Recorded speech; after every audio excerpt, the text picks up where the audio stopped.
ရုပ်ရှင်ထဲမှာတော့မြင်တွေ့ရမှာမဟုတ်တဲ့တတ္တဝါ၅မျိုးအားလုံးပဲမင်္ဂလာပါရှင်ကျမတို့ရဲ့ channel လေးကနေပြန်ပြီးတော့ကြိုဆိုလိုက်ပါတယ်ဒီနေ့ပြောပြပေးသွားမယ့်တတ္တဝါတွေကိုတော့ပရိသတ်တို့အနေနဲ့ရုပ်ရှင်ထဲမှာတော့မြင်ဘူးလောက်မှမဟုတ်ဘူးထင်ပါတယ်တချို့တတ္တဝါတွေဆိုရင်သင်တို့အနေနဲ့ဘဝမှာတစ်ခါမှတော့မြင်ဘူးကြမယ်မထင်ပါဘူးကဲဒီတော့ဘယ်လိုမျိုးတိရစ္ဆာန်အမျိုးအစားတွေဖြစ်မလဲဆိုတာတစ်ချက်လောက်ကြည့်လိုက်ကြရအောင်ပါLampreyနံပါတ်1အနေနဲ့ကတော့ငလင်ပန်းပဲဖြစ်ပါတယ်ငလင်ပန်းတွေကတော့ငါးတွေထဲမှာဆိုရင်ပုံပန်းသွင်ပြင်အရာအတော်လေးကိုထူးဆန်းတဲ့ငါးတစ်မျိုးပဲဖြစ်ပါတယ်ရုတ်တရက်ကြည့်လိုက်ရင်မွေနဲ့တောင်ဆင်တူလို့နေပါတယ်သူကမျှော်ရီလိုမျိုးတခြားတတ္တဝါတွေပေါ်မှာပုတ်ကပ်ပြီးလဲအသက်သေဆုံးတဲ့အထိဒုက္ခပေးနိုင်ပါတယ်ဒီတတ္တဝါတွေကိုကျမတို့အနေနဲ့အခုမှမြင်ဘူးတာဆိုပေမဲ့ဒီတတ္တဝါတွေတည်ရှိခဲ့တာကတော့လွန်ခဲ့တဲ့နှစ်သန်းပေါင်းများစွာတည်းကပါနောက်ပြီးဒီငလင်မန်းတွေရဲ့ပါဇက်ကသူတို့ရဲ့ခန္ဓာကိုယ်ထက်ကိုပိုပြီးတော့ကြီးမားနေပါတယ်ပါဇက်ထဲမှာလေအခုမြင်နေရတဲ့အတိုင်းချွန်ထက်တဲ့သွားတွေရှိပြီးအဲ့သွားတွေဟာလည်း breeder တွေထက်ကိုပိုပြီးတော့ထပ်ပါတယ်သူတို့ရဲ့ပုံစံကငါးတွေထဲမှာဆိုရင်အတော်လေးကိုထူးဆန်းသလိုသူတို့ရဲ့အစားစားပုံနဲ့တိုက်ခိုက်ပုံတွေကလည်းအတော်လေးကိုပဲစမ်းပြလို့နေပါ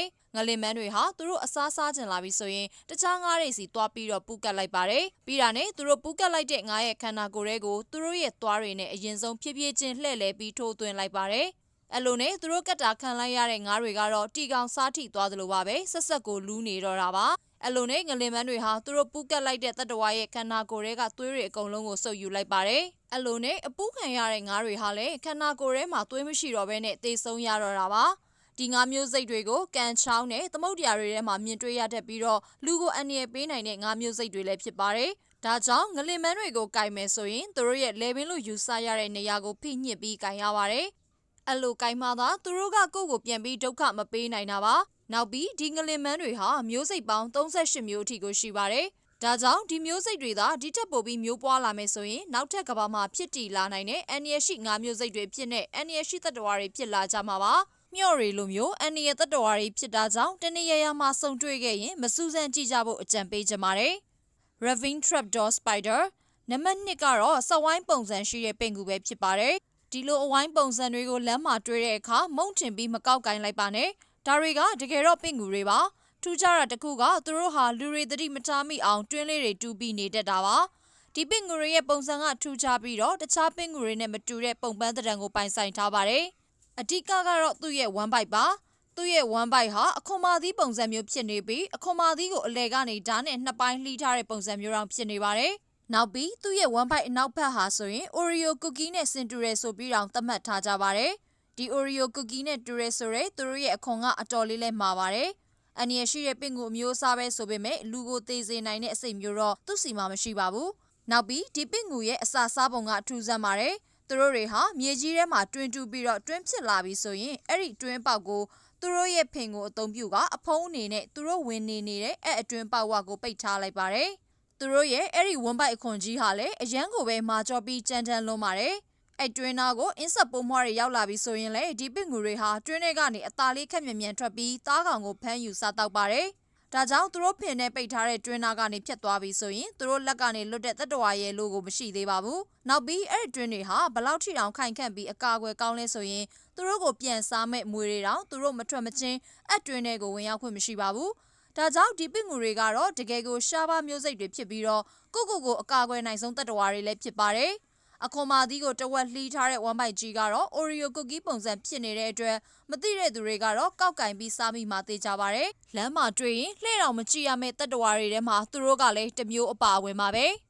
Horn Lizard နံပါတ်3အနေနဲ့ကတော့ဂျိုပါတဲ့ပုတ်တင်ညိုပဲဖြစ်ပါတယ်ဒီပုတ်တင်ညိုကတော့ကျမတို့မြင်တွေ့နေကြပုတ်တင်ညိုတွေနဲ့မတူပဲအယောင်အစင်းရောပုံသဏ္ဍာန်အရရောအတော်လေးကိုပဲထူးခြားလာပါတယ်ရုတ်တရက်ကြည့်လိုက်ရင်ဒိုင်နိုဆောအသေးစားပုံစံမျိုးလေးတောင်သူတို့ကဖြစ်လို့နေတာပါ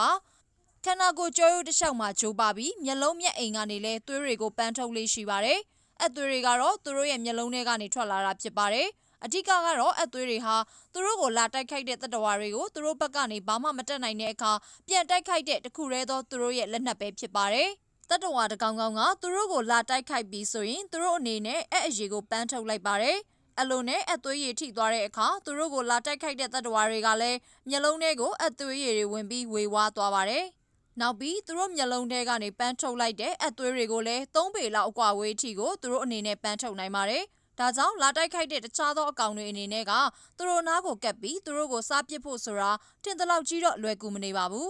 အနာကပ်နိုင်ခဲ့ရင်တော့သူတို့ပန်းထုတ်လိုက်တဲ့အသွေးရည်ရဲ့ဆိုးဝါးတဲ့အနံကြောင့်မြေခွေးလိုအကောင်မျိုးကတော့သူတို့နားကနေစွန့်ခွာသွားရပါတယ်သူတို့ကအမြဲလိုသွေးတွေထုတ်နေတယ်ဆိုတော့ဒီပုတ်တင်ညိုတွေရဲ့ခန္ဓာကိုယ်ထဲမှာသွေးတွေကုန်သွားမလားဆိုပြီးပရိသတ်တွေအနေနဲ့တွေးမိကောင်းတွေးမိနိုင်ပါတယ်ဒါပေမဲ့သူတို့မျက်လုံးထဲကနေပန်းထုတ်လိုက်တဲ့သွေးတွေကသူတို့ရဲ့ခန္ဓာကိုယ်ထဲကသွေးတွေရဲ့၄ပုံတစ်ပုံစာလောက်ပဲရှိပါတယ်ဒါကြောင့်သဘာဝတရားကြီးကသူတို့အတွက်စီစဉ်ပေးထားတာအရန်ကိုအထာကျလွန်ပါတယ်နောက်ပြီးဒီပုတ်တင်ညိုတွေဟာစောင်းရသည်ဆိုရင်တော့နေရဲ့အလင်းရောင်ကိုခံကြပြီးတော့မြေပြင်ပေါ်မှာပဲနေထိုင်ကြပါတယ်။ပူရဲအခါကျမှသာသူတို့ရဲ့ခန္ဓာကိုယ်ကိုလှုပ်ရမ်းကတွင်တူပြီးမြေကြီးထဲမှာနေထိုင်လေးရှိပါတယ်။ခန္ဓာကိုယ်ပုံသဏ္ဍာန်ကတော့ဘိုက်ကားကားကြီးရှိတဲ့အတွက်လိမ့်နေတောင်တစ်ခါတလေစင်တူနေလေးရှိပါတယ်။အမီးရှည်ကြီးကိုမြင်မှသာပုတ်တင်ညိုမှန်းသိရတာပါ။နောက်ပြီးမျက်လုံးထဲကနေသွေးတွေပန်းထုတ်တာနဲ့ရင်သူတို့ကတော်တော်လေးကိုထူးဆန်းတဲ့တတ္တဝါတွေဖြစ်လို့နေပါပြီ။လူတွေအတွက်အန္တရာယ်မရှိဘူးဆိုပေမဲ့သွေးနဲ့မခံနိုင်တဲ့လူတွေညစ်ပတ်တာမကြိုက်တဲ့သူတွေကတော့ဒီပုတ်တင်ညိုတွေကိုတွေ့တဲ့အခါမကောက်ကင်သင့်ပါဘူး